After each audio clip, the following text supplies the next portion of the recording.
నమో బుద్ధాయ. ఆరోగ్యాభిలాషులారా, మన వంటగదిలో పంచదోషాలు ఉంటాయి. ఆ పంచదోషాలని బయటికి నెట్టేస్తే చాలా చక్కటి ఆరోగ్యాన్ని పొందొచ్చు. 1 బియ్యం, 2 తెల్లని మైదా పిండి, 3 తెల్లని పంచదార, 4 తెల్లని పాలు, 5 తెల్లని పంచదార. ఈ 5 పంచదోషాలు ఇవి వివిధ స్థాయిలో వివిధ సమస్యల్ని, మనకి అనారోగ్య సమస్యల్ని సృష్టించి పెడుతుంది. కాబట్టి తెల్లని బియ్యానికి బదులు ముడి బియ్యాన్ని వాడండి. తెల్లని పంచదారకు బదులు బెల్లాన్ని వాడండి.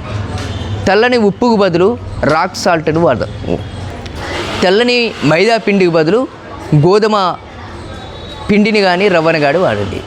పాలకు బదులు, అంటే పాలు వాస్తవానికి 15 సంవత్సరాల పిల్లలకి చాలా చక్కగా, అద్భుతంగా, ఆరోగ్యంగా పనిచేస్తుంది.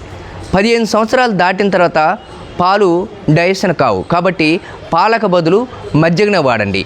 ఈ పంచదోషాలకు బదులు ఈ పంచ అమృతాలను మనం వంటగదిలో తెచ్చుకొని పెట్టుకుంటే చక్కటి ఆరోగ్యాన్ని పొందొచ్చు.